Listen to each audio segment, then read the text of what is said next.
Today on James Cameron 101, we are sitting down and we are talking with two of the creatives behind T2 3D Battle Across Time. Ladies and gentlemen, please welcome to James Cameron. I almost bailed on being a filmmaker. It's about sitting in that big dark room with all those other people you don't know, and something's going to come up on that screen that's going to take you somewhere. I'm the king of the world! And welcome back to the podcast, everybody. I am particularly excited for this episode here today.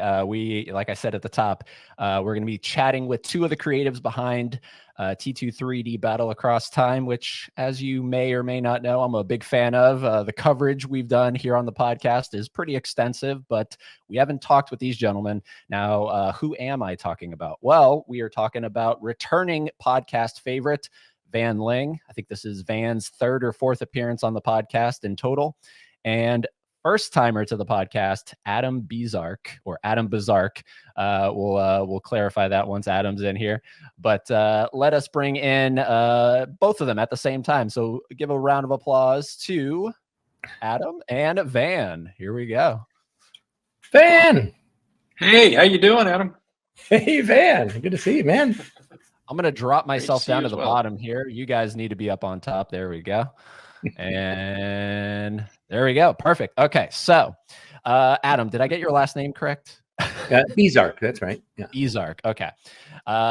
Okay. So, we actually did a preliminary about 2 weeks ago. We just, chatted a little bit and we talked some stuff about T2 3D that I'm sure we'll cover here again. But first and foremost, when was the last time both of you guys saw each other?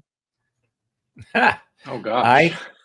I think you came over here we had an industry gathering here like 5 years ago that you came to for the Longer TEA. than that. I think it was longer than that. Yeah, it was for the Themed Entertainment Association that we both belonged to, and I only belonged to it, frankly, because I ended up working on this project briefly, and I met you. So, and yeah. So, for your listeners who are just into Cameron's feature films, you may not know about the whole weird theme park industry that exists out there, that it consists of all the companies that design and build and engineer cool experiences for theme parks and attractions around the world. And a lot of people are familiar with Disney and Walt Disney Imagineering, the Imagineers who built the Disney parks, but that group over time spawned a whole industry. As people would leave that company and sort of go off on their own, there's a whole ecosystem of cool companies out there that create attractions for other theme parks besides Disney, and in some cases like us, for Disney as well. And at some point 20 some years ago, the group started banding together to create this trade organization called the Themed Entertainment Association. And it kind of is a way for all the little companies and bigger companies that do this to kind of work together to improve the industry and the way we get things done, set standards, give awards, things like that. And we had a little party here for the local folks in the industry, and Van came, and I went, Van.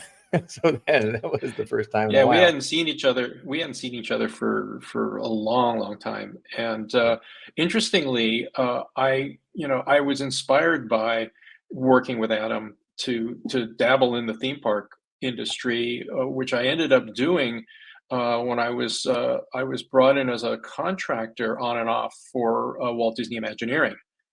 And cool. I worked on Star Tours, the latest iterations of Star Tours, and a bunch of other graphics and things. So I didn't know that. I credit Adam for having kind of shown me the ropes on how different the theme park industry is from the film industry, at least in terms of the mechanics and the way you have to approach things. Now, what's really interesting about this show in particular is I think it was, and to my understanding, really is still the first and only time a filmmaker actually really wanted to get involved with the theme park, because usually it's like, oh, well, I've done the film and now they're going to go and distort it and change it and franchise it and do all these license it and do all these things that I'm just going to stand above all that, because Right. legally I can't control it. So I'm going to just sort of let them do whatever they want. And I can just say I had nothing to do with it. Jim took a completely different approach. Mhm. And that was because Adam and Gary and the team that were putting the show idea together piqued his interest so much. And he said, you know what? Normally, we kind of like poo-poo the stuff that comes downstream that isn't done by us, the filmmakers. And he had a different idea. He looked at it and said, this is a really great idea. I want to be involved in this. Can I do this? And that's how this whole thing started, I think. Is Yeah. that kind of your recollection? I mean, you need to go back to what happened when they first came to you and said, we want you guys to write up something for the Terminator franchise. That's what I want to hear. Yeah, me too. Well, Me too. well, yeah. Well, I mean, you are absolutely right, Van. I think before T2 3D, the closest thing you'd had was there had been adaptations of other films, like there was the E.T. ride, and I think Spielberg had some involvement in that, and I think there was the Back to the Future ride, and Zemeckis and Gale were involved as kind of genial overlords, but they weren't really hands on. They didn't get their feet wet. They just sort of blessed from above, and it And was same with Star Tours. right. That was the same kind of thing where you have to decide when you make a theme park ride, how do you make it of the film and the spirit of the film, the tone of the film, while still being its own thing. And you have to figure out narratively how to do it. Star Tours, for instance, was just like, hey, if you could go on a shuttle, a tour shuttle as a tourist, what would that be like? And you guys found a fantastic way on T2 3D to come up with a way to bring it to, make sense for the people who came in. That was one of the brilliant things, I thought, Well, really. that is cool. That you said that, and it's always a circuitous path. Like, how do you get to those things? How do you get to the idea that works? You go through a lot of ones that don't work, right? But and you're absolutely right. There was I'd worked on some of these adaptations before. I had worked on a Ghostbusters attraction and a Jaws ride and a Jurassic Park ride, and one of the things we learned early on is the industry phrase is no book reports, right? You don't want to just kind of rehash the movie badly, right? That's not going to make anybody happy.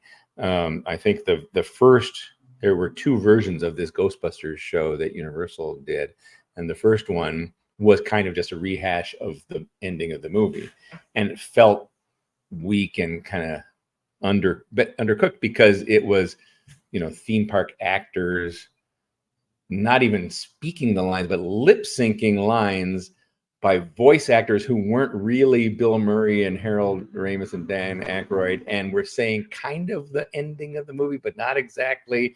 And all of it just sort of felt flat. Like the special effects were cool, but the story just didn't cook. And so, like for that one, what we did was sort of retool it from the beginning and say, well, and that was sort of the first time that I kind of realized that what you need to do is not tell the same story. You need to tell a new story in the world of the movie that people love and kind of expand the world. So like that one wound up becoming, the Ghostbusters have fallen on hard times, and now they're giving a sales pitch in Orlando, Florida for Ghostbuster franchises, and you can be a Ghostbuster in your hometown. So then that was funny, Right. and became a whole thing you could play with. So similarly, when it came around to T2, a bunch of stuff all had to be considered, like literally the origin of this thing. And I'm assuming this is where you want us to start, right? We want the origin. You want us to go back to origin. Okay, cool. You can ask questions and we'll answer other stuff. Van's asking me the question, so I'm answering. Yeah, the very first call that we got was we went to a meeting. Gary said, there's something new at Universal. Let's go hear what it was about. And at the time, this company where I worked, Gary Goddard's company, Landmark Entertainment, did a lot of work with Universal, creating concepts for a number of attractions there. And we'd pitched all kinds of things and built some and others that never get built. It's just like with movies.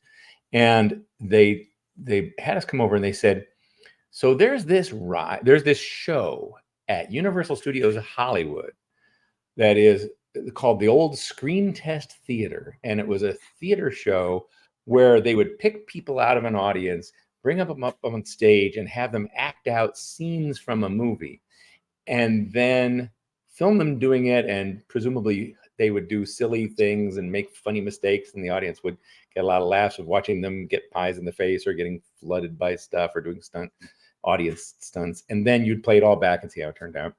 And they had been through several versions of that over the years. There was one that was like Airport 79, and there was one that was like a Wild West version. And then it was Star Trek for a while. And they said the Star Trek license is about to lapse and we need a new show to put in that theater. We don't think we want another screen test theater, but we think we could put something else in there. And we think we can get the rights to Terminator 2. So we're thinking like some kind of a stunt show, an indoor stunt show with Terminator 2. Go work on that. And they sent us away, and I went away and went, what?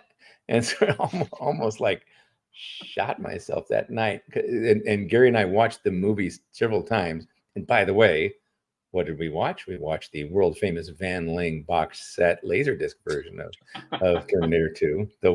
As far as I know, the world's first like Laserdisc box set, I think, fancy box set with all the extras and stuff that Van put in. And we watched all of those extras diligently to see every little behind the scenes making of thing and try to get our heads into the movie. And we went, and then I had to go off down the hall and just percolate on this and try to come up with something to pitch. And I thought, this is impossible. How are you supposed to do an indoor stunt show about Terminator when Terminator movies are kind of by definition are road movies?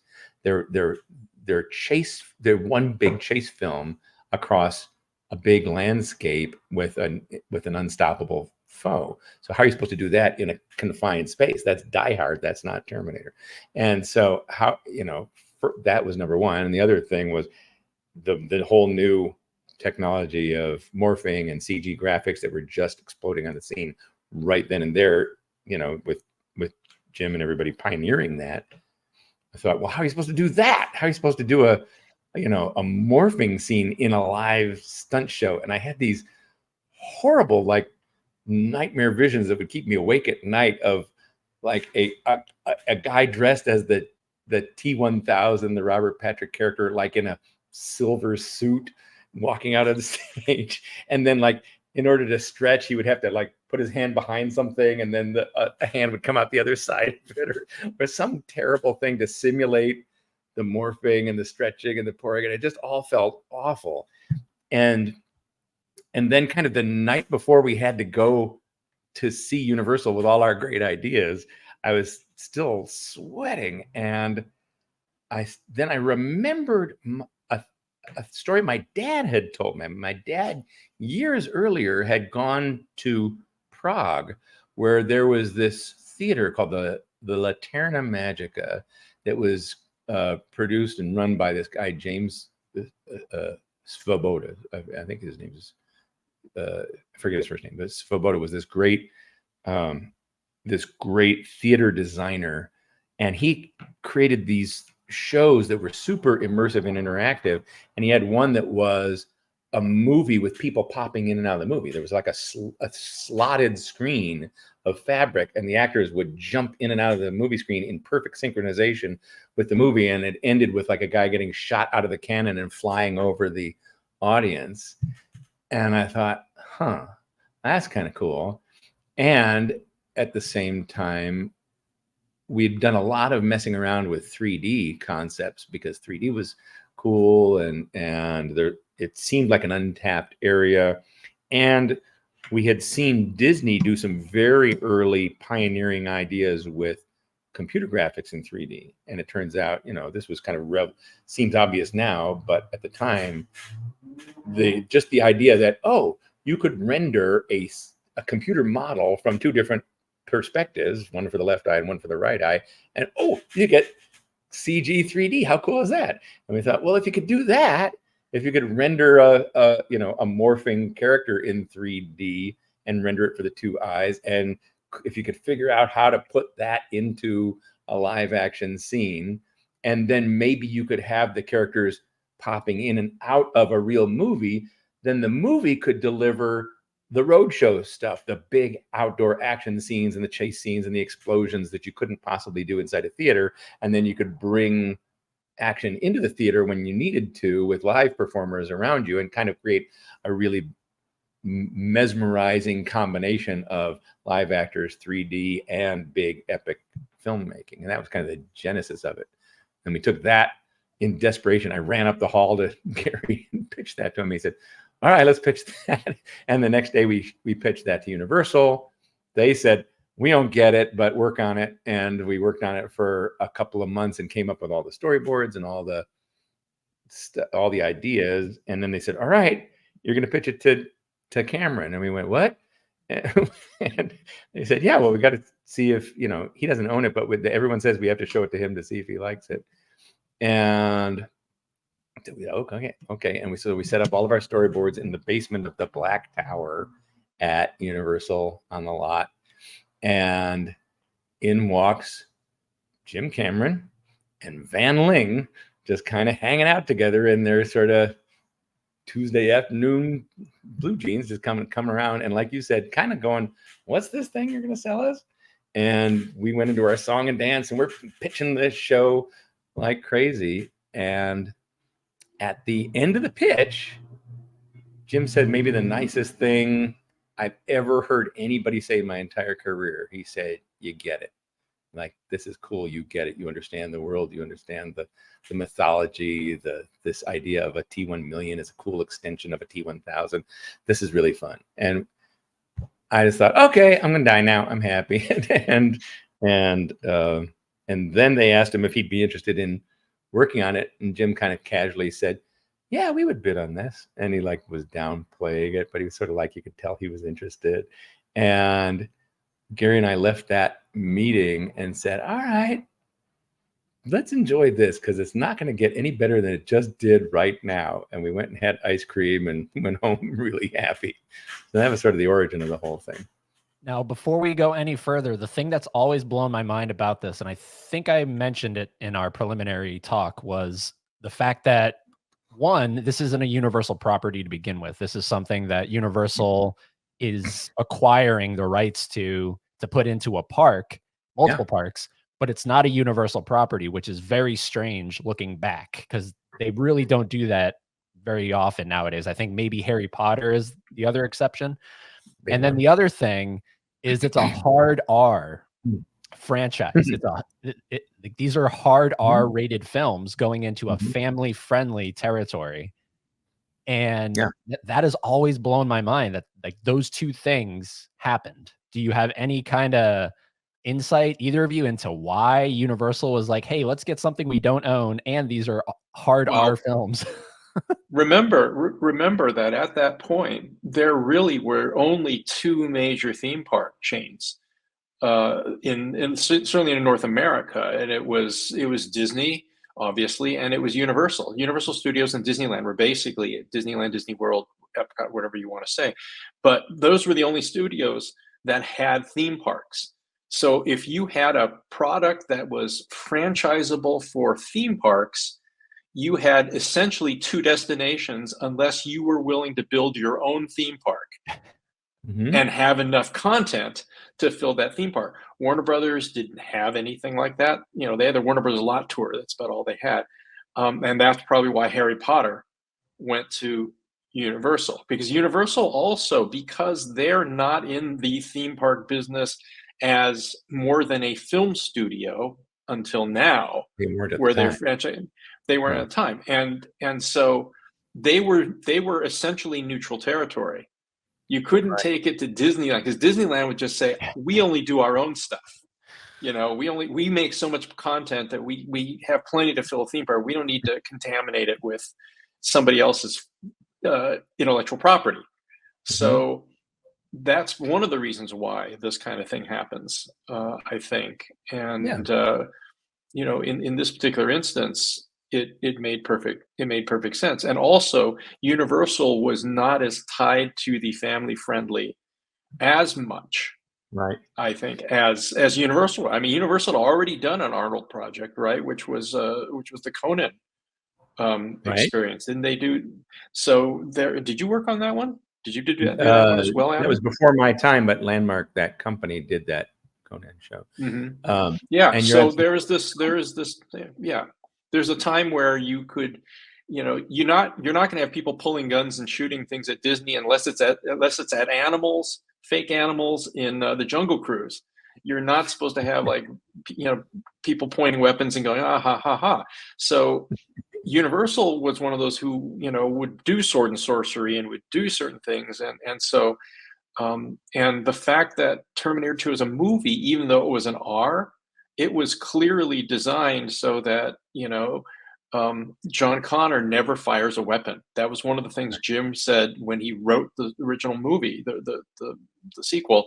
I'm going to work this so that he may help Sarah load her weapons, but he will never point a gun at anybody or fire a weapon.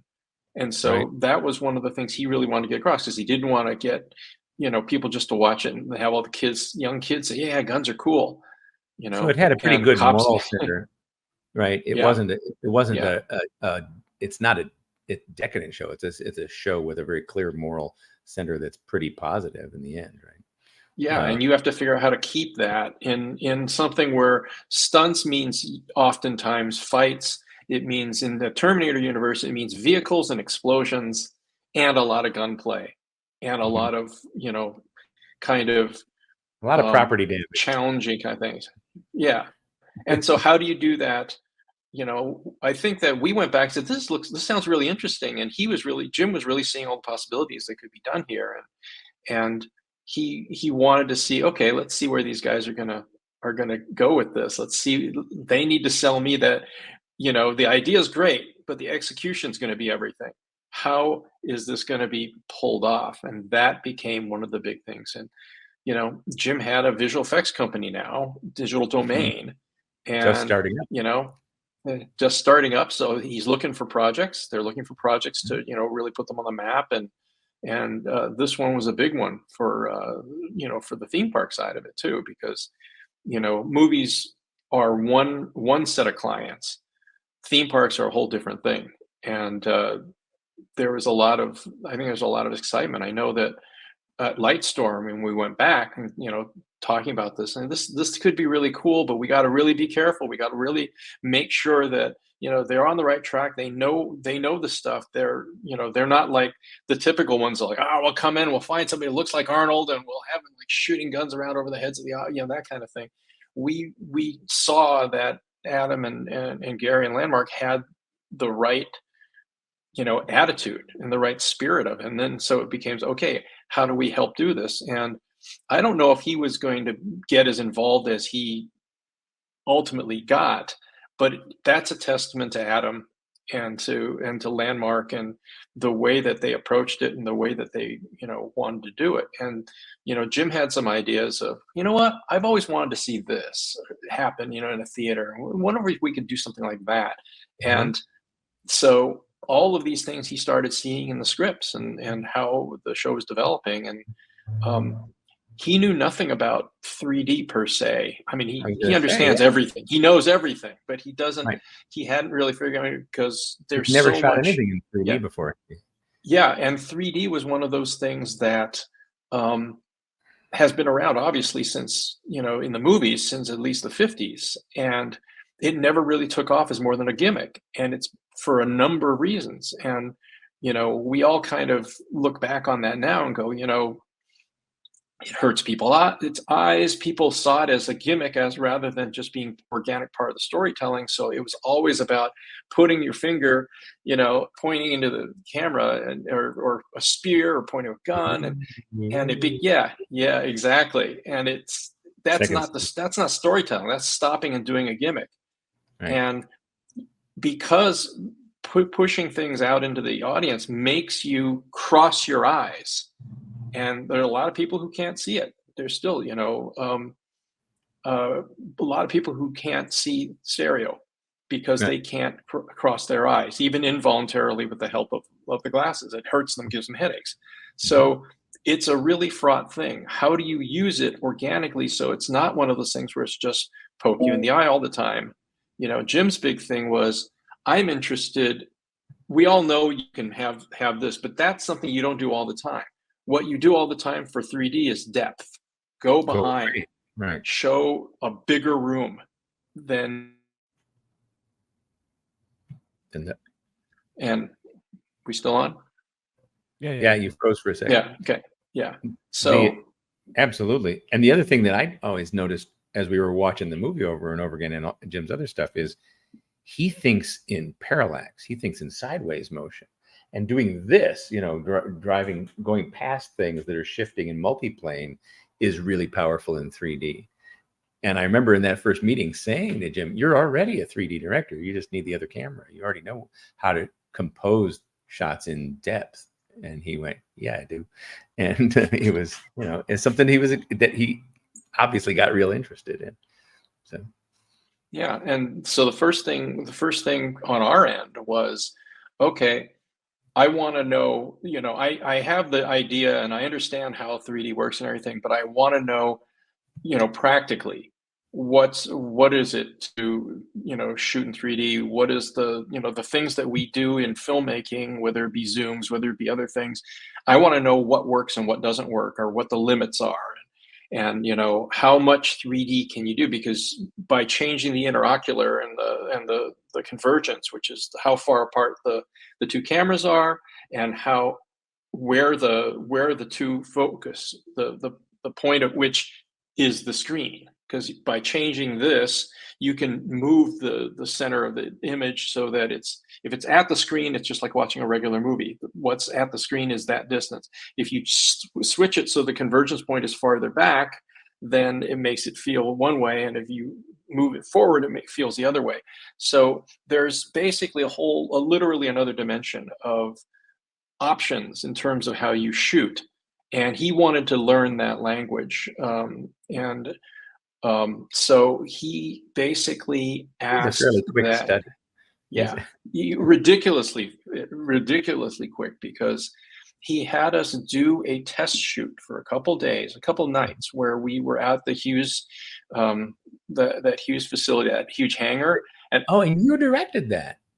outside. Yeah, I co-directed it with Jay Riddle, who was one of the VFX supervisors at Digital Domain.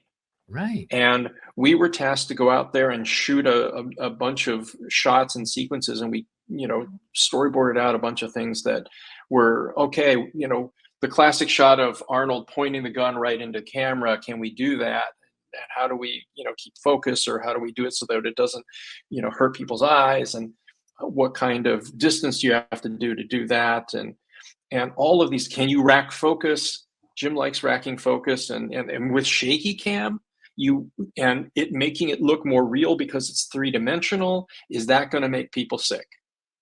All of those things that you kind of want to know, because Jim has his style of how he's going to do things, and if he has to now deal with it in 3D, or deal with it in VR, or deal with anything else, he wants to know, okay, where do my techniques break down in the format and no longer become valuable?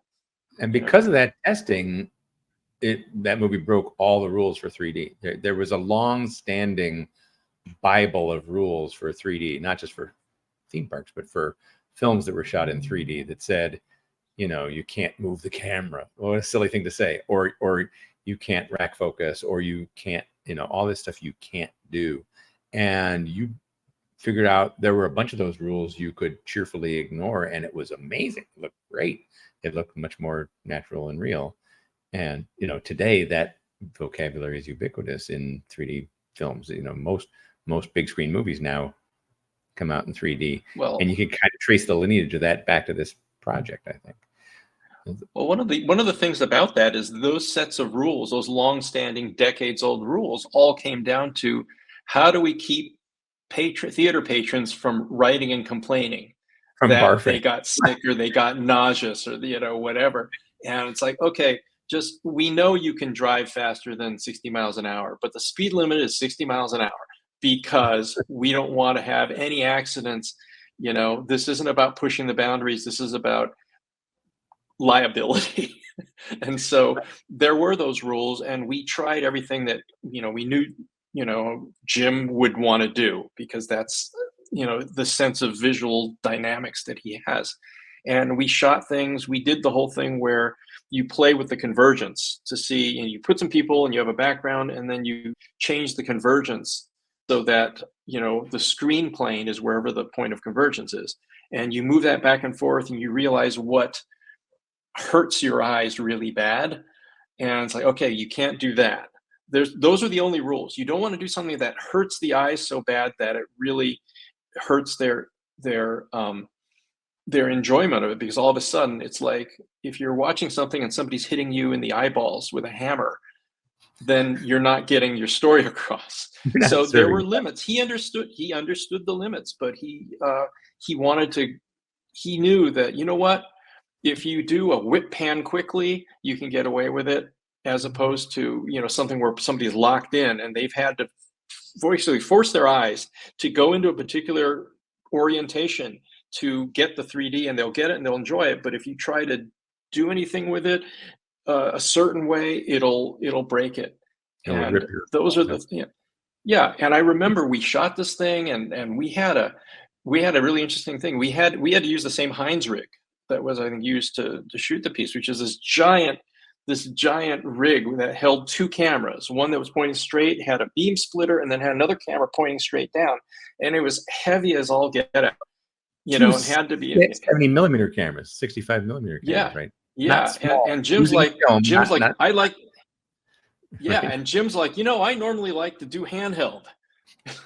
It's like, you're not going to be doing handheld with this. The closest you can do is suspend it and move it around along a crane or a wire or something to make it feel more. Yeah. So not only was he trying to learn the techniques and then figure out how to break them, he was also basically helping to try to develop new technologies to get people away from just, it's locked off on a dolly. The most you can do is kind of move a little bit. Muppets 3D did some great stuff, and other shows have done some great stuff, but they would be all really conservative, and maybe they do one or two shots where they did something different. Jim just said, I'm going to do what I always do. Now you're going to help me figure out, these guys are going to work with us to figure out how to make my kind of movie. I'm not going to try to turn my kind of storytelling into that kind of filmmaking. I'm going to try to bring my filmmaking to this. And so that's the way he looked at it. And he's also so scientifically minded that he'll be, okay, so the convergence problem is this and this, and so you change the angle here and you do this, and we fix it this way, and he was involved in before you do, right? Get that. Yeah, exactly. Yeah. And when we shot it, we had some problems. The big 65 millimeter mags, when we did some driving shots where we had this thing in the back of a pickup truck and we were driving around, and the magazines were, not distorting per se, but the reels inside as they were rolling would push to one side inside the magazine and be rubbing. The cores were rubbing it, and it came out of register from the other eye. Because it's basically right. That's one of the things that causes eye strain. Is if the two pieces of film in those days weren't in perfect sync. If one's doing this and one's doing this, you're going to throw up right away. So they had to be really tightly synchronized, really precise. And you're right. And the other the other thing that killed us was we had one mishap in the lab where the dailies were going through the soup, and the film broke or the motor burned out. So it stopped in the soup and then just basically white. And it only happened with one eye. Oh, but God. Without one eye, it's not 3D. And therefore we had to go back and figure out how to reshoot. Yeah. When you watch it play back, it feels like your one eye explodes out of your head. Probably. Yeah, exactly. So we figured all this stuff out. We cut a reel together. We ran it for Jim. He watched. I want to say he watched it once and said, "Right, I got it. All right, we're done with this."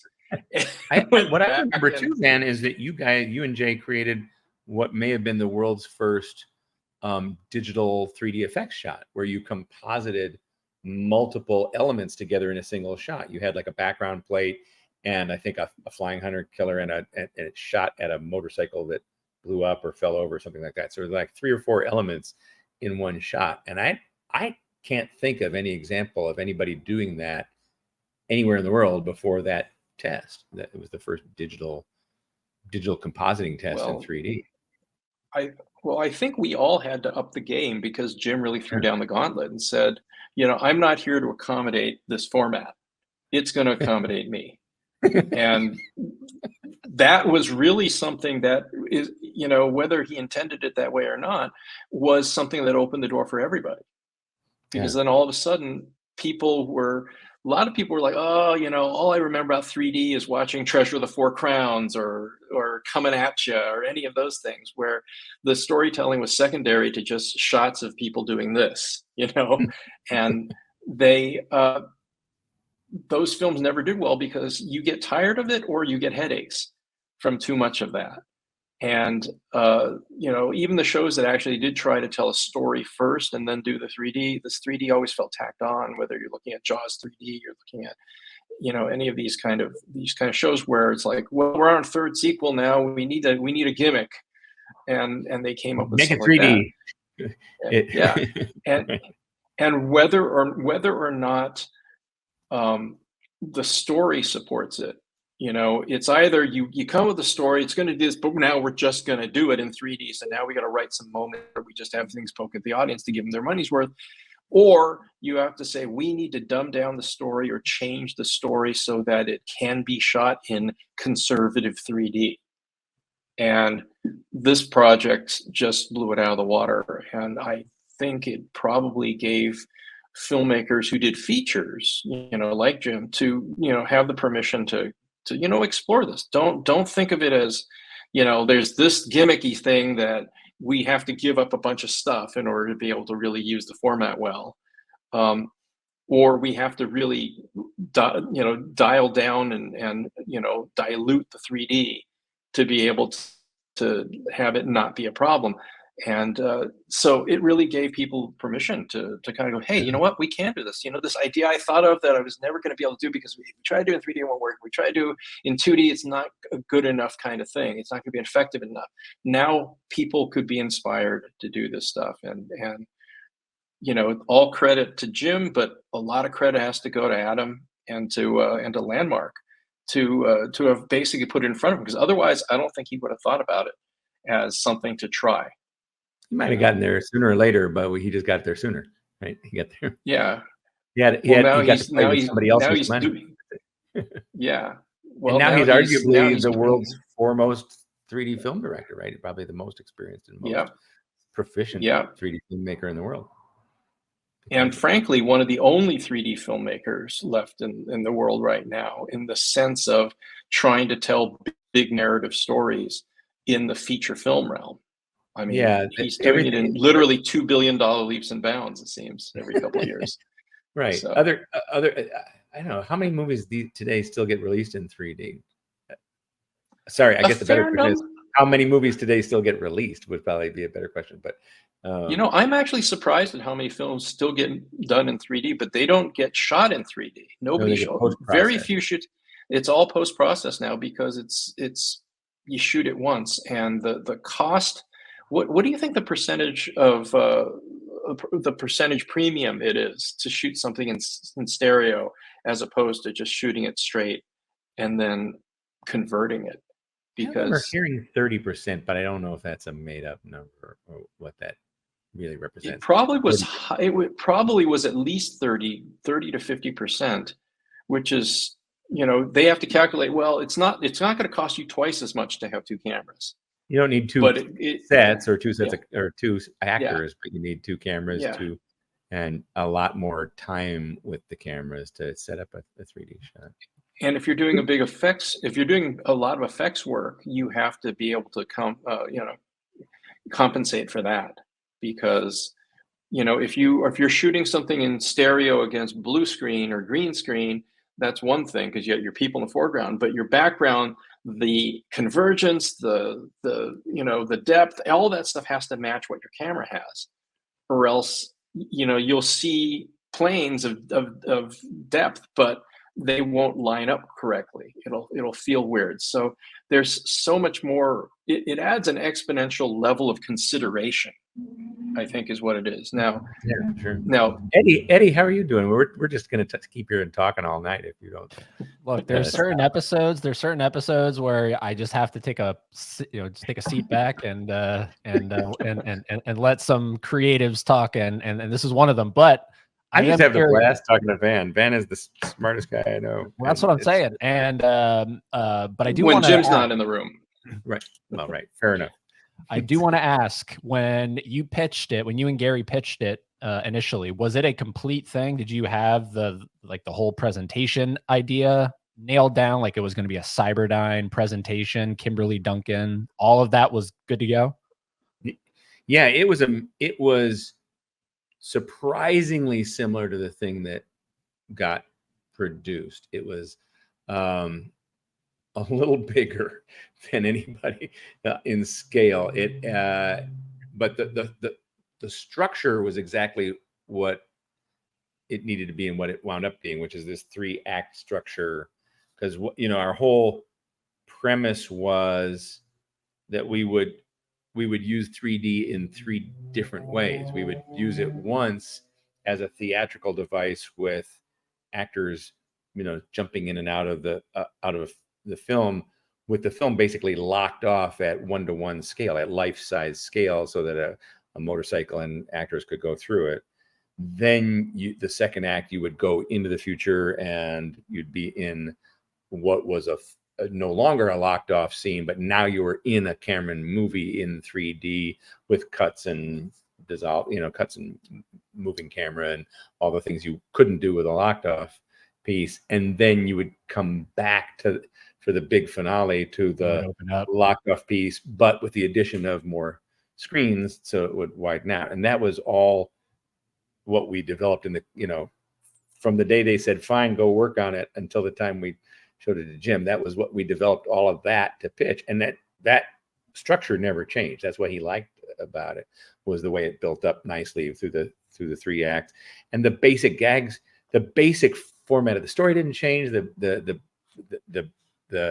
lot of the gags didn't change. What changed the most was the middle act, the actual chase scene, because we threw out a bunch of ideas for gags and some of them made it in, but then Jim came and said, okay, now I'm going to make my movie, and he made his version of that thing, and he kept some gags and made up a bunch of other ones and made it much more Cameron-y in that second act, including something I had never expected, which was he made it funnier than we dared to make it.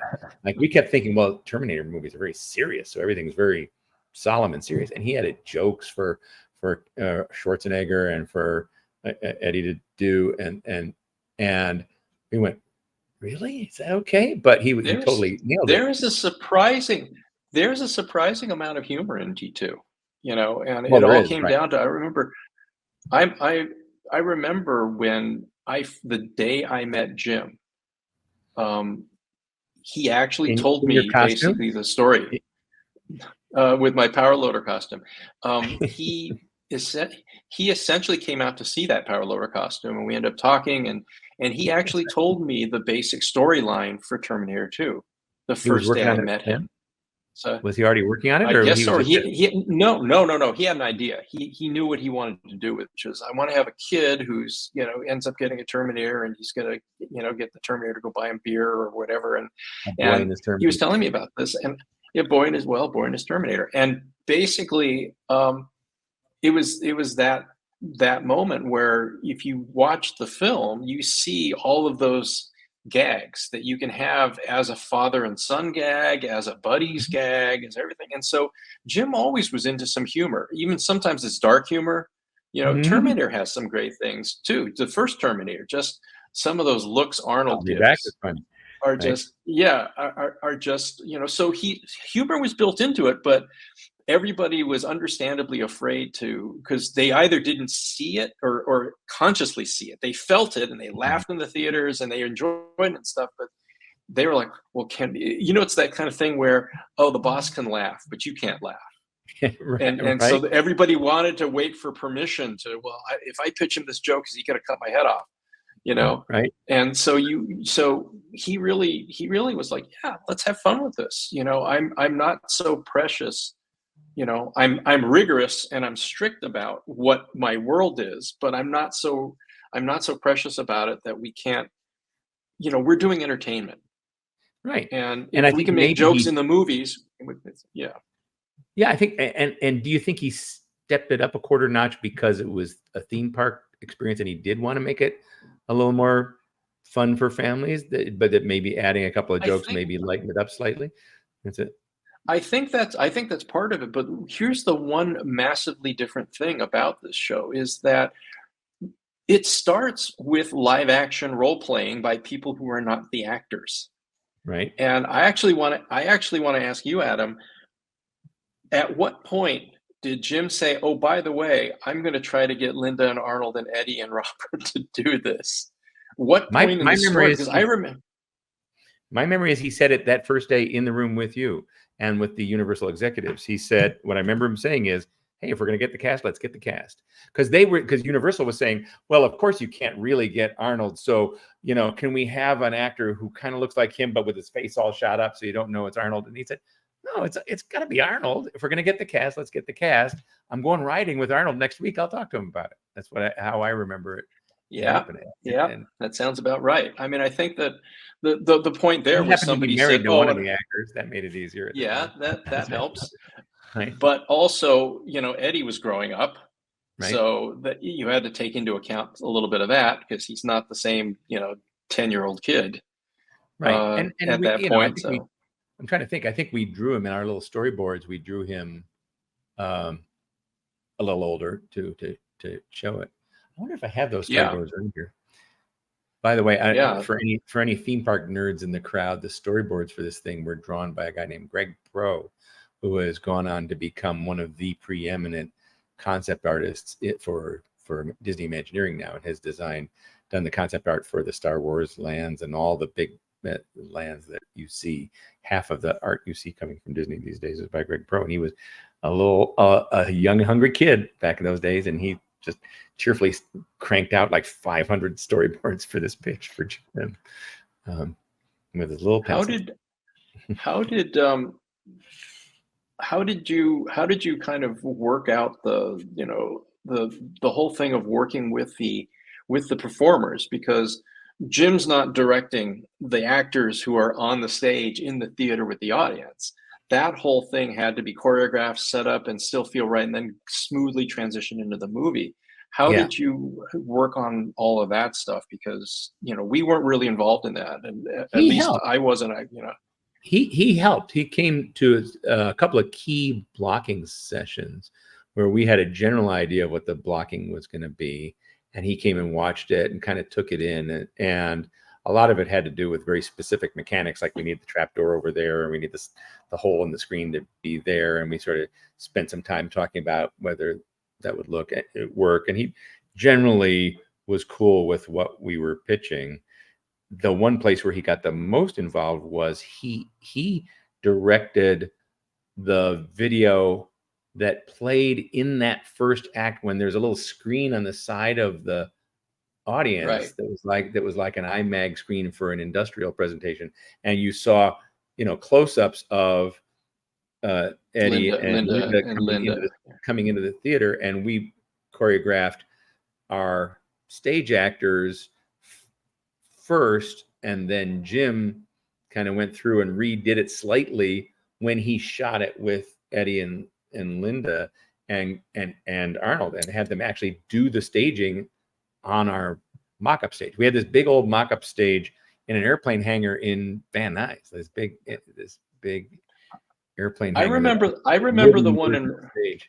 I remember the one in Marina Del Rey. I don't That's the one you remember. did.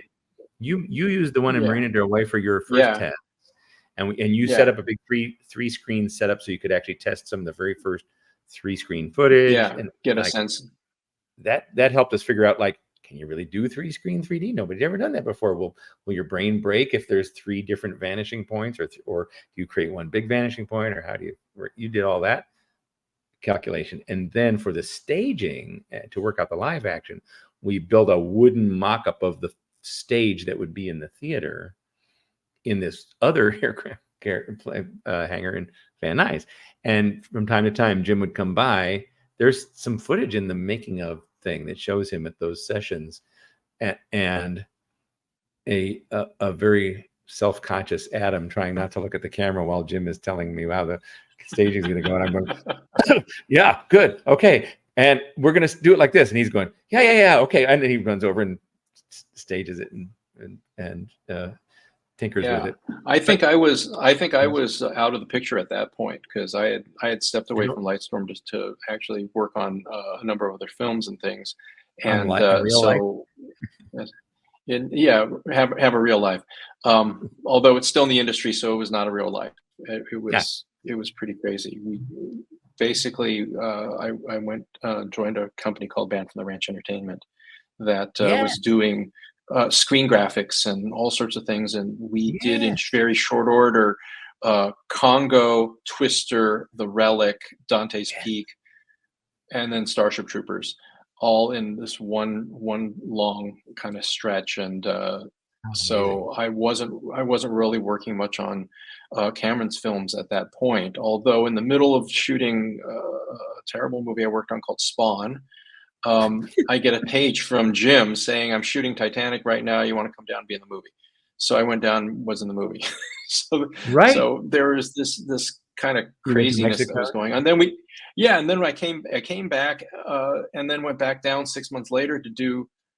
They were still in the middle of shooting, and to do a couple more scenes, and then I ended up doing. They hired us to do some of the visual effects. So we were one of the 14 or 15 houses to work on the visual effects for the film, and we did like about 100 shots, and we're fifth build out of there's like DD, ILM, and a few others, and then there was Band for the Ranch. It's a little tiny company, so it was great. And then to be able to see T2 3D when it came out, although I didn't get to go see it in Florida, I had to wait till it came to Universal Studios here in Hollywood. So I don't think Jim did either. I don't think he got to see it because I think he was making Titanic when the movie opened, when T2 3D opened. Yeah, well, I remember I remember at the wrap party, he wouldn't tell us what he was going to go do. He had finished shooting the Act 2 footage, and we had a wrap party at Digital Domain, and he was heading off to do something. And I said, "What are you going to do?" He said, "I'm not telling." And I said, "Is it X-Men?" I don't know why I thought it was X-Men. He said, "No, it's not X-Men." And it turned out he was going to Titanic. He was going. Yeah. Adam, you mentioned something that popped something into my head. That making of documentary for T2 3D. The thing that I love it. It's amazing that it even exists, so we can actually see some of it, even though it only really focuses on the Cameron stuff. It doesn't really talk about anything that you guys did, developing it, bringing it in. It really kind of focuses on the filming of the film, and I guess that makes sense. The thing I don't like about that documentary is it makes it sound like it's the first time it's gonna ever be opening, and it's at Hollywood. They don't even mention Florida, and Florida gets the short stick. What? Universal shamelessly bend the truth for the sake of a good hype? I can't believe that. That's not. Yeah, I like every time I watch it, I'm like, why are you making it sound like this is the first time T2 3D is opening and it's at Hollywood? Are we not going to acknowledge that it opened in Florida? Dude, the Universal theme park, the Universal Hollywood publicity team was notorious at the time. I think there's different people there now for these ridiculous, crazy stunts they would do. And like when they were building the Jurassic Park ride, they called all the press and said they were flying the the T-Rex into the ride, and they had all the press come while a helicopter came flying over the ride and flew in with a giant T-Rex like in a cage and flew it down and dropped it down behind the ride. And of course, that was not the T-Rex from the ride. It was just a Yeah. big model T-Rex. The T-Rex was already in there, and it's only like this much of the T-Rex. Anyway, for T2 3D in Hollywood, they heard what we were doing with the cast. We did this thing with, I don't know if you knew about this, or if you talked about with Gary about this. We did a thing with the cast where we put them through boot camp, or through a With sort Dale of training Dye. Dale with Dye, Dale, right? with the great Dale Dye, Yep. and his partner Julia, and it came about kind of by accident, because he's actually in the original pre-show Q video, not the pre-show video, but the Q video. She has a small part of that as the head of Cyberdyne Security. And during a break on the set, I was just talking to him, and he was telling me about what he did. And I was wrestling with the fact that the theater wasn't going to be ready to rehearse in for like another 6 weeks beyond where it was supposed to, when we were already hiring the actors, and I didn't know what to do with them. So I said, "You do boot camps for actors? Do you want to come down and do one for our actors?"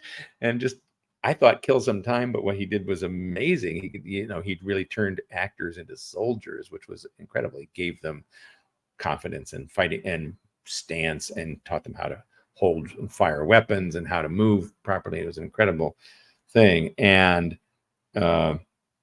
he came and did it again for the Hollywood version, and again when we did it in Osaka. He came all the way out to Japan to do it, and every time it was an amazing, sort of life-changing experience for the actors. But for the one in Hollywood, the Universal press team got a wind of this training we were doing and said, "Oh, great, we're going to shoot that for publicity." And so the day came for the publicity shoot, and they said, "Come to this location on the lot." And they brought us to a location on the lot where they had set up this whole phony thing that was not what we've been training with like barbed wire and smoke and explosions going off. And they made our poor actors go through all this horrible, crawl through mud and all this stuff that was not at all part of how we had trained them, and had nothing to do with what they needed to learn. But they got their footage and stuck that in the thing. So Are you And it also gets more people to come to the ride. yeah. Are you also, because there's a moment in that documentary where I think it's Sarah Connor. It's so fast, but I think it's Sarah. She like runs, and like there's an explosion behind her. Like she jumps and gets propelled forward, and there's like a giant explosion.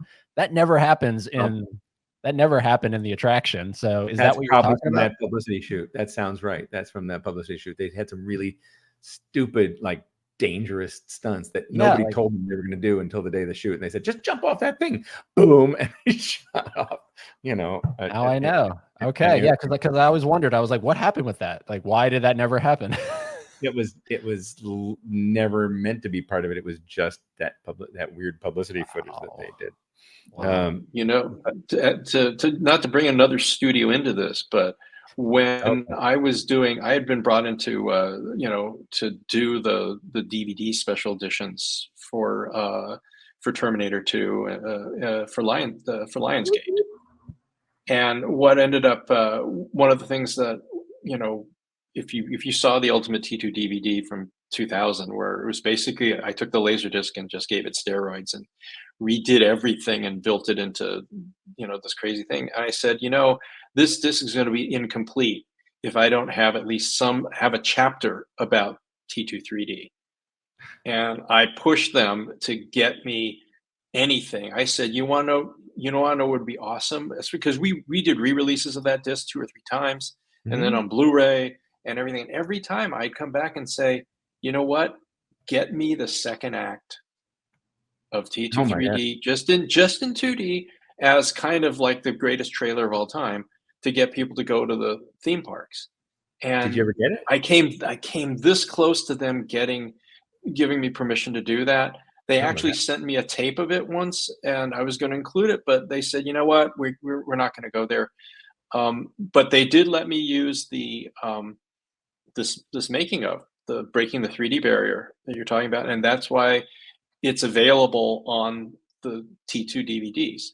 Oh, bless you, my I son. think I had them on the Blu-ray as well. So That's super cool. it was all part of this franchise. And so even afterwards, even though I wasn't involved beyond the kind of the test phase, I was still kind of rooting as part of the team to try to include, everything I could, and I always argued this will get more people to go, see the park. They may not be aware of it or whatever. They should go. And so at least I got to do a chapter, and I talk about, a little bit about the making of and everything. And Your so influence is in the show for sure, because I can think of a couple of things, but I know for sure, didn't you design the Cyberdyne Systems logo for the movie, the feature film? actually, that was Joe Nemec, the art director, who did that. I ended up taking it and using it everywhere, and really trying to brand it out there. That's about the contribution I made there. So you plastered it all over Yeah. everything in the film, and we updated it slightly for 5 years later, but it was basically the same triangle design that you guys did and put in there. And we always thought about you whenever we stuck a Cyberdyne logo on anything. Well, I appreciate that. Joe Nemec, the art director who came up with that and stuff, was not only the production designer. Actually, he was the production designer on T2. He was an art director on The Abyss, and he is the guy. If you watch The Abyss, one of the guys, he was the helmsman aboard the USS Montana as it's sinking. Really? He's the passing 1450, sir. The Really? guy, the thin-faced guy with the glasses, and he was the art director on The Abyss, and he was also acting in the movie and getting soaked and having to play an underwater scene where he's floating there dead. And he came, and Jim liked him enough to bring him back as the production designer on Terminator 2. And he started as an actor, not as. I thought he was like a production designer. He was a production designer who ended up doing a cameo, and then he became the production designer on Terminator 2, and then and I ended up working with him again on Twister. He was the production designer on Twister. So we were all out in, Oklahoma and Iowa, doing stuff for that. So that's pretty cool. Yeah, it's there's a lot of people who know each other in this whole thing. And so it was really cool. My favorite cameo in T2, as I recall, is there's that one guy who gets shot in the hallway at the mall with a Pepsi can in his hand. There's a Wasn't that you? No, actually, I was the. You hand a Pepsi can. I was the kid that's. You're in Cyberdyne, right? You talked to. I'm in Cyberdyne. Right. I was talking to Dyson. Yeah. Right. You're right. You talked to him about the chip, and you're. That's it. Yeah. I'm getting my Pepsi placements mixed up. You're prominently holding a Pepsi can as you talk to Dyson, or he is, as you guys talk to him about the chip. There may have been one sitting around. It's crazy though. It was you, Dyson, and the Pepsi can. It was. My weird Pepsi can experience actually happened on Congo, which was the first film I did after I stepped away from Lightstorm.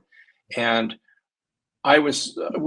Frank Marshall directed that. They had a product placement deal with Pepsi and everything. And, they gave us Pepsi, crew jackets that had the, Pepsi, sponsored by Pepsi and all that kind of stuff. And we had finished the movie. It was in post-production. I had gone off and I was working on his wife's producing project, Kathy Kennedy's project, which was Twister, because Frank was finishing Congo. We were out in Oklahoma shooting. I'm sitting there doing screen graphics, designing screen graphics in a hotel, and I get a call from Frank Marshall, the director of Congo, in my hotel room, and he goes, "Van, listen, we made a mistake. We forgot to shoot any shot in the film that has a Pepsi can in it." So we figure we're going through the edit, and there's like these shots where it's of your monitors, your SGI monitors, where you're running your graphics and keyboard in front, and we want to we want to fly a crew out there with a camera, and since you've got the gear, you're using the same gear on Twister, can we fly out there and so we can do an insert shot of a Pepsi can in front of a keyboard with a monitor in the background so that we can at least cut in the movie. And I'm thinking, this is Hollywood. And I did probably either the stupidest thing, because it lost me money, which was I said, why don't just digitally comp it in? We can do that now. And it was dead silence on the phone. It was brilliant. Thanks. Click. And I never heard from him again. But when you go see the movie and you see a Pepsi can sitting there, that was a digitally added. Talk yourself out of a gig. So, yeah. Hey, Eddie, can I take a short break? I need to step away for 1 second. Do you mind? Yeah, absolutely. Yeah. All right. Van is more interesting anyway. I'll be right back. We'll talk about Adam after he steps out. So yeah. No, well, funny enough, I was actually going to ask if either of you could recall, but Van, can you recall? Because I can't. Is there any product placement in T2 3D to your knowledge? I don't think there is at all. Probably not. And I say that not just because we generally don't push for product placement, but we do have them here and there. Jim's like, I'm okay with product placement, but if it gets in the way of my storytelling, it's gone. Right. And that's one of the things that happened in T2, the movie.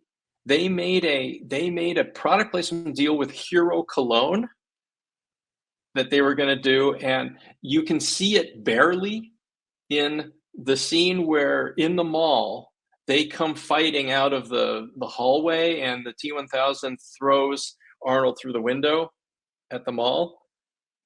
Right. In that scene, they come bursting out of the back hallway into a store that had a big display of Hero Cologne. It was a big stack, and Jim said, and then they put it prominently in the shot, in the frame, so there's no way you could avoid it. So Jim goes, "Oh, okay, I guess this is the product placement, right? Okay, I'll make sure it stays in the movie. I'll give him a shot." And he has him throw one of the Terminators throws the other one into the display and wrecks it. and then the fight continues. And I remember that the representatives for the product placement were so pissed off that they pulled we're not going to do any ads for you guys. We're going to do it. Well, you got your shot in the film. It may not be the way you wanted it, but it's there. So Eddie was asking while you were gone about whether or not there was any kind of product placement that was done in T2 3D. Oh, interesting. Yeah, T2 3D. The only that wasn't supposed to be. The only thing that you could consider product placement is Shaquille O'Neal, who makes this bizarre, unexplained appearance in the pre-show. There's this weirdest thing. And how did that come about? Well, we were all the way through production. We'd already shot the pre-show. The film was in the can. The effects were going. It was like we were in the home stretch towards getting the thing open. And suddenly we got this call saying, Shaq has just signed with the Orlando Magic. He's moving to Orlando, and he loves Universal, and he's friends with the vice president or the president of the park or something like that. And he promised him he could be in the T2 show. And we went, what? And he said, yeah, find a way to put him in. And we went, what? And so we said, you're kidding, right? Like, you want Shaq, like the friendliest guy in the world, the biggest, friendliest guy in the world, to be in this hard kicking action movie? Yep, figure it out. And so we had to sort of like figure a way to shoehorn him into this thing that was already finished pre-show and come up with this dumb shot where Shaq uses Cyberdyne technology to put a bionic contact in his lens in his eye and shoot free throws, because Shaq can't shoot free throws, I guess. And I was just cringing the whole time that we shot this thing. And then, how does it make any sense? It was suddenly like, so again, it was so like lighthearted and left turn, and the whole notion is supposed to be that Cyberdyne is a fundamentally sort of sinister company with unhelpful motives. You know, all the other demonstrations in that pre-show are things you wouldn't want technology to do, like enable your brain surgeon to remove your tumor while he's having a Mai Tai on the beach, or tuck your kid into bed from across the continent. And then there's Shaq helpfully getting a thing that helps him shoot a free throw. It just felt completely out of place. And I made sure that it was removable, that it didn't get blended in, it wasn't crossed in or dissolved into it. It was just something that could be cut out if anybody ever let us. That's but funny. Not only did they not let us do it, but when it went to Los Angeles, I finally thought, we can finally take Shaq out because he's in Orlando. But no sooner did we get ready to open the Los Angeles show than Shaq moves to LA. And they said, okay, now I got to put him in the LA show. And we had to reshoot him in his LA outfit and do it all again and just reopen the wounds. No offense to Shaq. Lovely guy, perfectly nice. It just was the dumbest thing to put him in. Think about it though. It you know, for something that's relentlessly ominous as Cyberdyne, give the comic relief of having this kind of little thing. First of all, it also is like, hey, we want to go see Shaq. He's in this thing because he has fans too.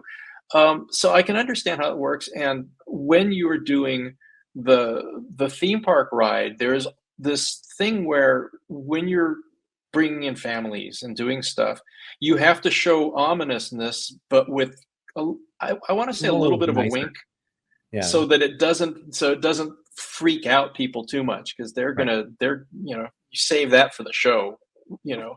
So the pre-show can get people all, because they're going to be a little jokey anyway.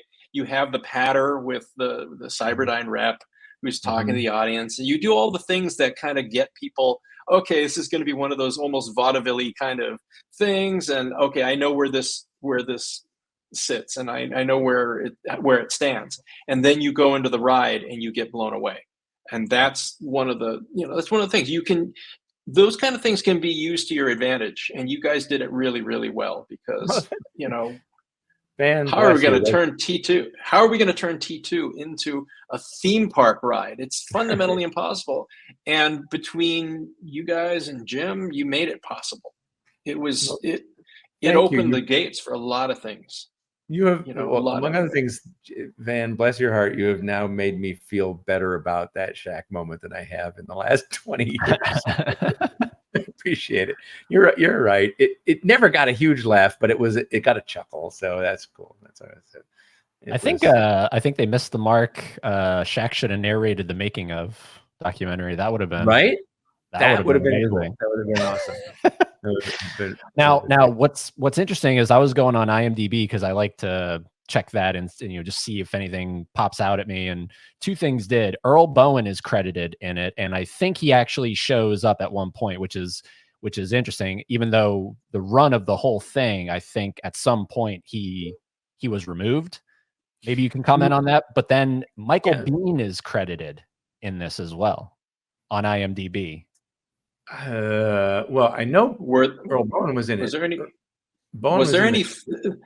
If Michael was credited, it means that there was some piece of footage from a clip that from either the first or second movie that somehow showed up in some montage or some kind of flash thing or something that went by really quickly. That's the reason they would do that.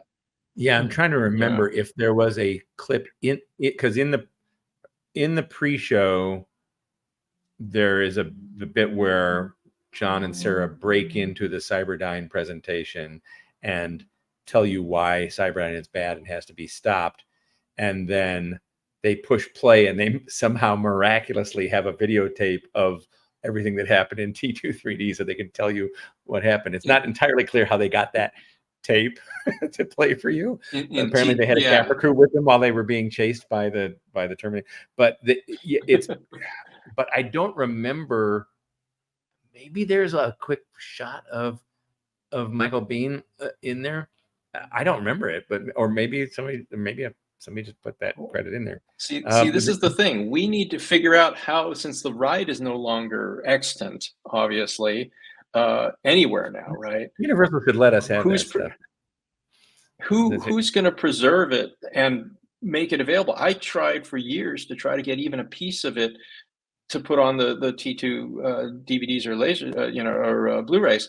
But now that the show is gone, how is anybody going to be able to see this stuff again in a I know that there's some YouTube videos that people have That's shot about over it. time, even though they're not That's supposed about it. to, and stuff. But where will we ever be able to experience some of this stuff again? I know that there are bootlegs, not of Yeah. this show, but of like old Disney shows.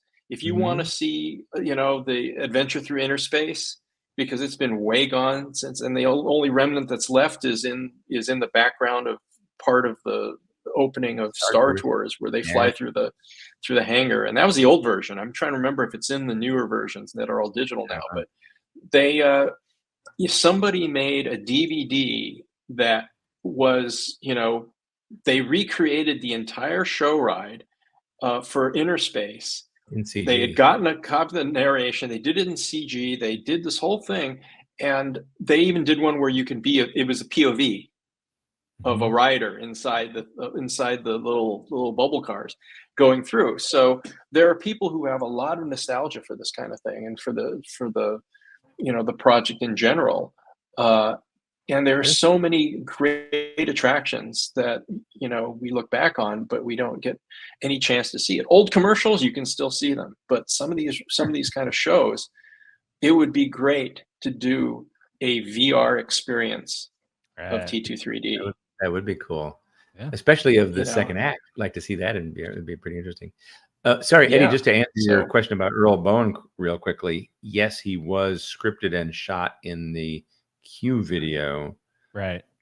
in Florida, and I think it eventually got recut and shortened, and he got dropped. So he was Yeah. not in subsequent versions of it, but he was on the set. He shot the stuff with us, and he played his character as the now truly Dr. Silverman. traumatized Yeah.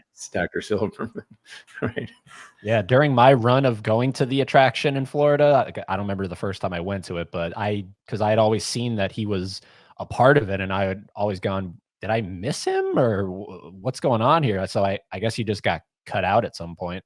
The Q video was long and kind of rambling, and they that was done by like a third party group that just cut a bunch of clips together, including let's see, Landmark shot all that special stuff, and then a third party company cut it together with a bunch of random clips, Stock footage and stuff. Yeah. a bunch of filler stuff just to kill time in the queue. Today, you wouldn't do that. Today, you'd make a really true custom queue. But in those days, getting a queue video was a fight. Universal wasn't interested in those days. In the 90s, didn't believe in the queue. They said, I don't care, just drywall and then get them into the show.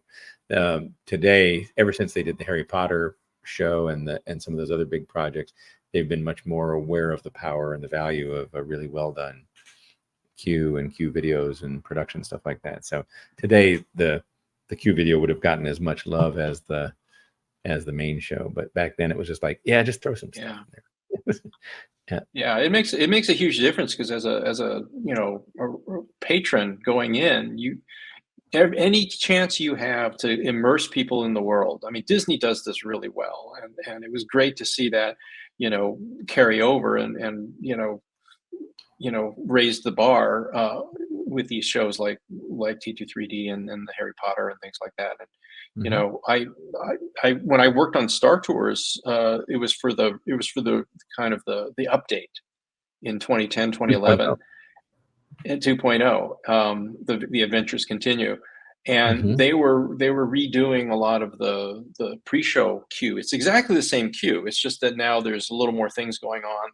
The graphics on the screen are more, and that's what I was mostly working on. I got to do the Star Tours, probably 20 minutes of the 40 minutes of the pre-show stuff is my stuff, but it's mostly the arrival departure boards, where we had all the actual precise planets and all that kind of stuff. And then In the Arabic second or English? in Arabic, in both. Okay, good. I had to do them in both, and then I had to do them in Japanese. Sorry, Eddie, and I had we're to do them veering in off French. franchise. That's a Yes. Yeah, we're going off a little bit, but George Lucas a lot. 101. Yeah, that's a whole nother thing when you're done with Another Jim podcast. stuff, Yeah, and yeah. you're waiting for Avatar 3 to come out. So Yeah, yeah. there's but yeah, there was doing pre-shows are massively important, I really think, and what you were able to do on T23D was really great. It has to it has to pass the time and entertain people. It has to introduce non-fans into that Right. world and try to Right. set up, because otherwise, grandma never saw Terminator, and so they're like, what is this Right. going to be about? So Which is you have why I somebody to love make that. Which is why I love that you, even though it is funny that how do they have this footage? I love that you mentioned that, like, that literally the movie Terminator 2 is a greatest hits compilation. It plays. And so by the end of it, everybody's caught up and now you're ready to go into the auditorium. Right. And Jim was fine with that. He said, yeah, just show it. Yeah, Sure. But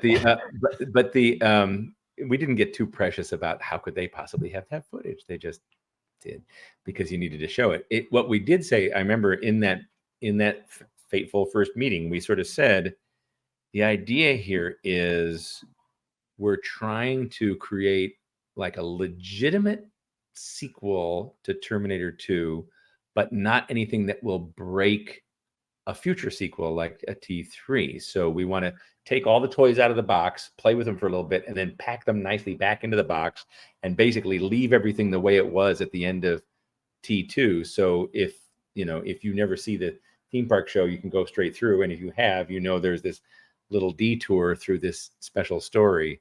And I think we got Jim, to appreciate it, because we used the comparison to comic books, where they used to have those, like Marvel Comics used to do the annual, the Fantastic Four annual, and they would have their regular, or the X-Men annual, and there'd be this continuity of stories that was going on throughout the year, but then they would do an annual story.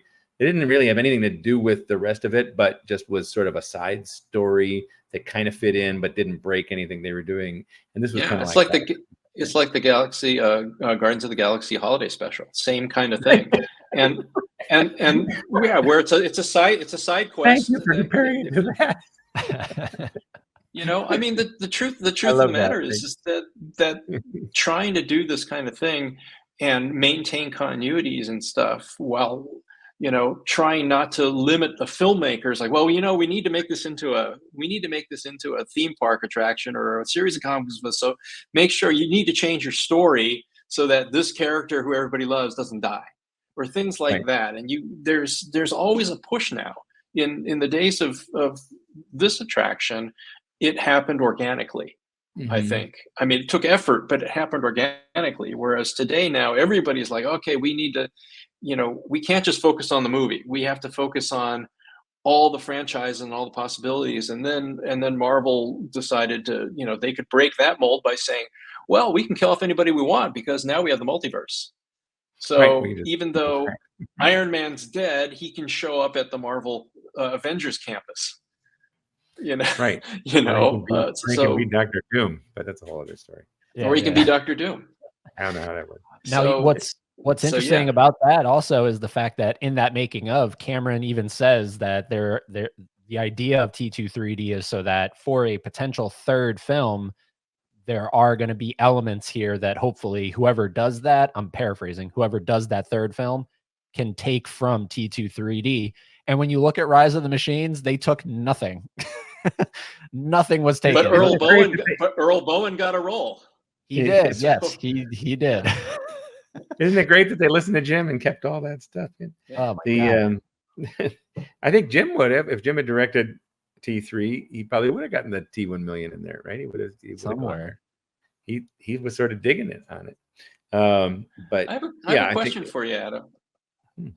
for you, Adam.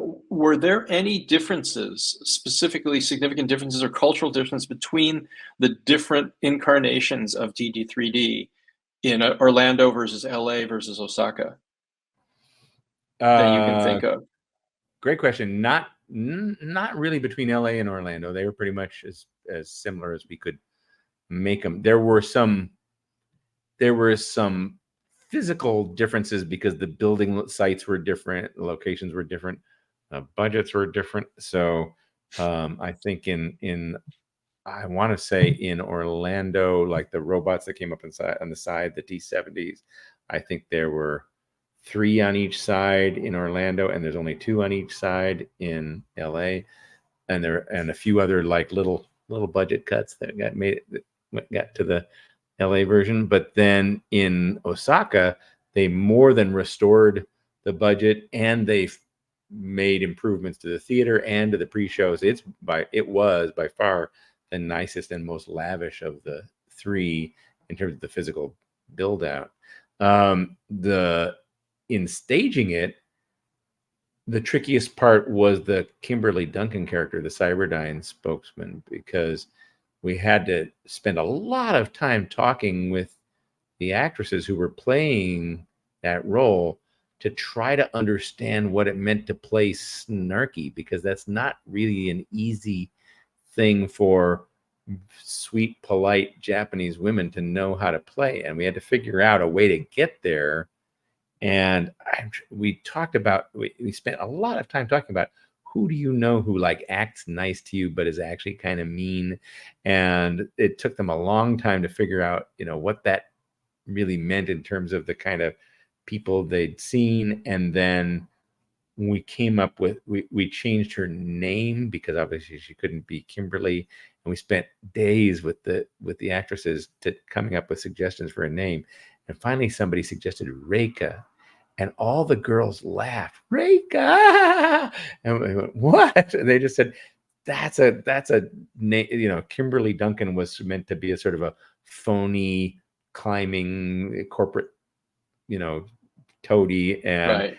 they said, Reika, that's the kind of name you'd have on a climbing scheming toady. And I went, okay, all right, sounds good It's to me. basically the Japanese equivalent of Karen, Right, kind of over, right.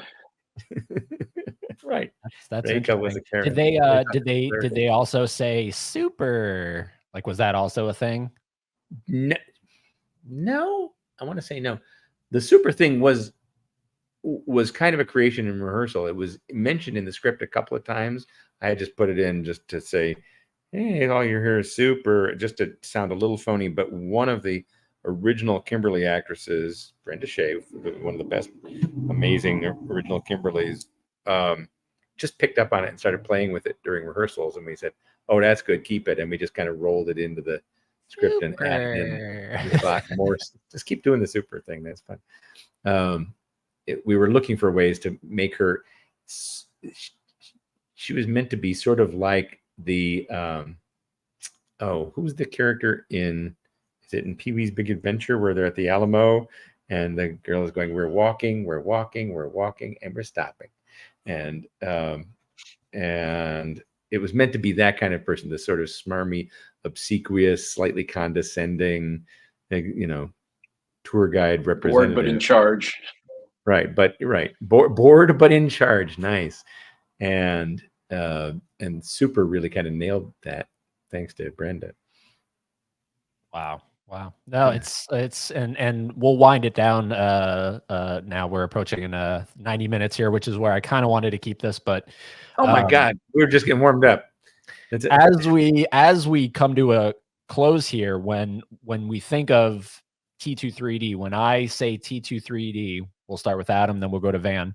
When I say T2 3D, what is the fondest memory that you have, either working on it, viewing it, getting a reaction from somebody, whatever it is? What, like T2 3D? Okay, for me, can I have two? Sure. Two things. The first one I already told you. It was the beginning and the end, right? It's the day we pitched it to Jim, and he said, "This is great. You got it. I love it. This is great." And we just, your body leaves your spirit leaves your body, and you float. You're looking down on your own self from heaven for a minute. And the other one was on the day we finally got it, the whole thing running. It had been just a horrible slog of technical delays and hitches and issues with the motorcycle, issues with the movie, issues with the projection. And we had never really, really seen all of it together. actors in front of a screen with the lighting and the effects and everything running together. And when it finally happened, we were only like 2 weeks from opening. When we finally got it running for the first time, I saw it all happening on the screen with the actors in front of the movie and interacting. And I remember thinking, it works. I'm not a fraud, because we had just sort of pitched this thing on the assumption that all this stuff would work, but nobody had ever actually seen it work. And I thought, that's all I remember thinking over and over again. I'm not a fraud. I'm not a fraud. And I was so excited how cool it looked. I got excited how cool it looked. And I suddenly felt my knees go out from under me. I was in like the third row of the theater, and I collapsed on the ground and was sobbing like in the third row that it looked as cool as it did. And that's when I knew, like, okay, this is going to be good. And I felt like we were kind of home free. Those are my two biggies. Van? I don't know, Van, what about you? Oh, just having the opportunity to work on the stuff at the beginning, and you know, a sense of jealousy that I left and didn't get a chance to work on the rest of it. But I was so proud to see it put together, and I knew Jim's fingerprints all over. Jim's hands are all over everything, but your fingerprints are all over it too. And I was really, really proud to have been involved in it, and to see it come to fruition, and that was for me the kind of the proud thing, to be able to see all that. You're still there very much in spirit, Van. Absolutely. Absolutely. Oh, can I have one half more fond memory in the middle? Yeah, sure. All right. Just quick one. We were in the writing sessions for the thing with Jim. We did a bunch of sort of just jam sessions on the film and on the different details of it. And we said, okay, we need this moment when the T1 million shatters in a million pieces, and then the pieces all float in the air and then settle back down to earth and start to regroup, just like with the T1000 in the movie. And he said, well, what makes them float in the air? And I said, they're ionized. And Jim looked at me and said, that's good science. And he went back to what he was doing. And I thought, Jim said I had good science. That was a big moment too. If Jim says you got good science, that feels good. That's awesome. That's awesome. Don't you, while you're sitting in the theater, don't you also get like a little misting effect? Yeah. That's good science too. Yeah. It was ionized water. That's it. I actually want to ask a quick question, Adam, about the physical effects that you're Sorry, doing. Eddie, we're going to midnight, so you can't stop. Yeah. What is it, Van? Just one quick question, because we didn't really talk about the physical stuff. We talked about the film, we talked about all that stuff, but the stuff in the theater, all the little gags, I remember, when you do it, when you wrote it and created and everything, there was the whole bits of paper shredding from the targets falling down, the mist coming from and all those kind of things, and then the seats falling, dropping. Mm-hmm. And I'm trying to remember how many, because a lot of times when you're doing a theme park ride, you come up with all these great ideas and you plan for them and you're all jazzed about them, and then sometimes they get, oh, that's going to be too expensive. We got to get rid of that, and we got to change this, and we got to have 2 instead of 3 of the T70s or whatever on each side. And figuring out all of those things,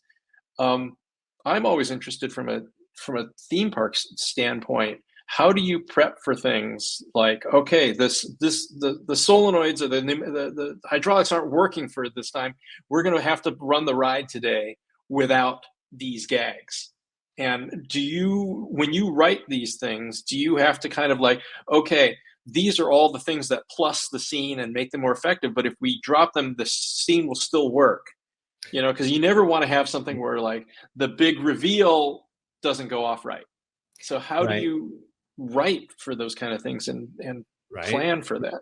It's the thing I hate the most, because it's the, like, what if you don't have a perfect show, and how do you write the backup version in case it can't be perfect? And they made me write backup scripts that I didn't want to write for if this doesn't happen, if John can't make the rappel, or if the trap door doesn't work. There were backups for almost everything, and the operations people do not want to stop the show running under any circumstances. Their mission is to get people in and out of that theater without delay, and it takes sort of an act of God to actually take the show down for repairs. Sort of the only thing that would do it is if the film failed or the motorcycle failed. Anything else, they would just keep going. I saw times when they ran it with the screen covers up. I saw times when they ran it with no T1000, no John Connor. They just power through. But if the bike didn't go or the screen or the film got out of whack, then they would kill it. Otherwise, there were all these sort of B versions that had to be dealt with to keep going. It's everybody's least favorite job to do that. But that's the brilliance of what you do in terms of writing shows like this, because you have to plan for those. And I remember, I want to say I've seen a couple, because this happens on almost every theme park attraction. Certain elements don't work, and you just go through, and if you're lucky, nobody will even notice. And I think there were some times like going on, right. in the last few days where they were running the attraction here in LA, whether or not it's like, you know what, let's just turn off the hydraulics and the chairs and the drops, so that it's just we'll send the fog out all over the place, and we'll do the subwoofer rumbles, but we're not going to do any of these certain things because they were trying to save money and shut things off. And you sometimes see that happen in a show that's on its last legs. You'll start to see the stuff go, the good stuff go away over time, and you think, oh, this thing's not long for the world. But when they care and they're really dedicated to it, the parks work really hard to maintain it and keep it up in top form. And fair kudos to them, because it's a lot of work to keep it in top form. Eddie, we're just going to keep here till midnight. So let's see. Yeah, no, look here. How about this? How about I'll wrap it up here. I'll leave and you guys keep talking. That's good. I'm going to ask one more question of Adam real quick, because this is something that might fuel something for you, Eddie. Oh, okay. Theme park attractions, especially ones with live performers like this, like Conan, like some of the other ones, often have alumni groups of people who, like all the Jungle Cruise, tour guides have their own kind of alumni group and stuff. Is there an alumni group for T23D for like all the performers that you're aware of? Because that sounds like something, Eddie, you might want to do some podcasts about. I've already done it. Oh, really? I've already assembled. Okay. I already did a round table with a John, a Sarah, a T800, T1000. Gary Goddard was on that one. Yeah. So. Yeah. I think they keep, a lot of those guys keep in touch, and a lot of them still work in the theme park business in other shows and attractions and stuff. So there's not just for individual shows, but there's whole communities of theme park performers and folks who keep in touch and, swap stories and give each other gigs and stuff like that. So now, cool. It was a good question and true. Yeah. No, and it's quite amazing because like Adam said, it's just, I reached out to, I think Jeff Brozovich was the guy that initiated all of it. And he was like, oh, easy. I got them all here. Like they all stay in touch. They're all very, friendly. And I think the original Terminators, right? Yeah. I think in that episode, they were like, we need to do this more often. We need to do something like this more often. So, yeah, you're doing the Lord's work, bud. It's fun. I did want to ask, should I even have this? Because if not, you need to go on eBay and get this off eBay. Is that the script or is that the storyboard? This is rehearsal draft 10.0. That was the opening draft. That was the one that the cast got, and I found it on eBay. And by the way, tip of the hat again to Van.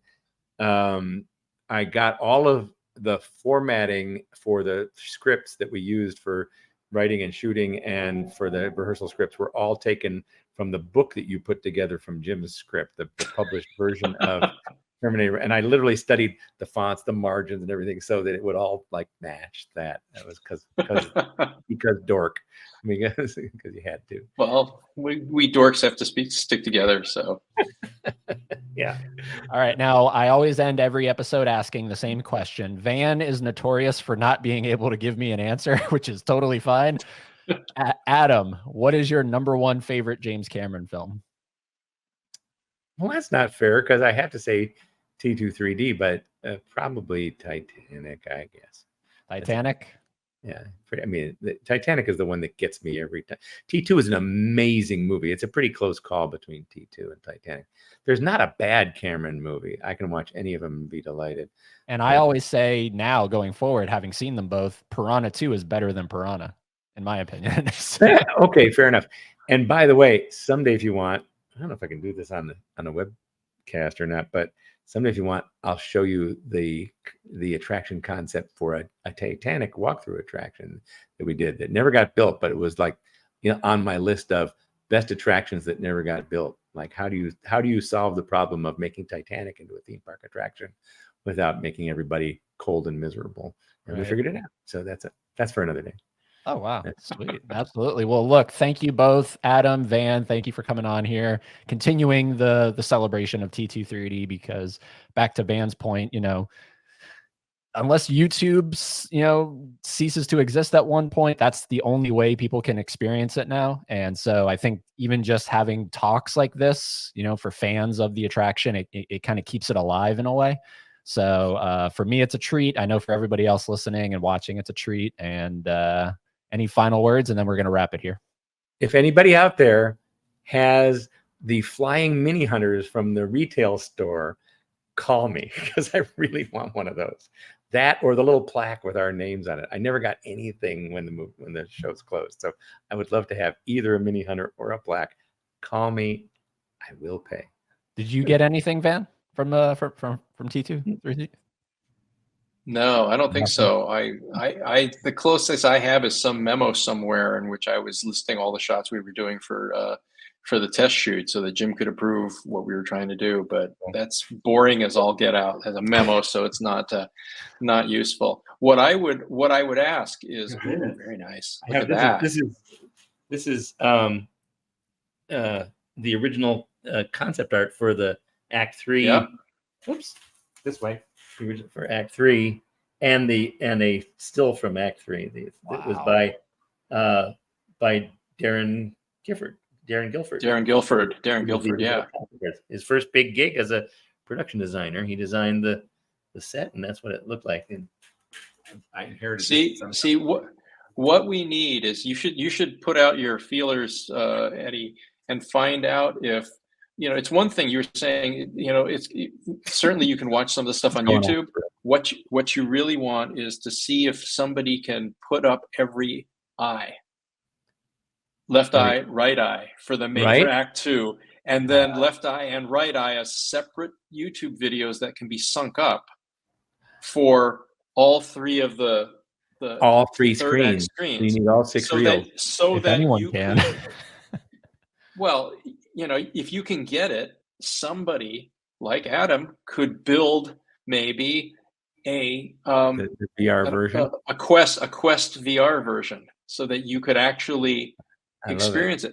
Somebody should come up with the ability to do, take old theme park rides that everybody remembers and loves but no longer exist. And this one is perfect for it because it's all in, mostly, on screens, so you could do all that environment and then figure out how to, might know someone to ask about that. I'll have to see. Yeah. So something so that because Eddie, you're talking with all these people who a lot of them may not have ever had the chance to see this attraction. And just hearing about it and seeing photos is one thing, and seeing just like really news report kind of stuff is another thing. Try to encourage somebody to come up with a way to do the whole thing. I don't know what the theme parks do with all the old attraction material, like the 70 millimeter, the dual 70 millimeter, 10 perf stuff. But if somebody doesn't digitally scan them, I'd be really sad. I might know some people to ask. That's really interesting. Yeah. All right. The discussions we have a project begin. to talk about. Yeah. So, all right. The discussions begin.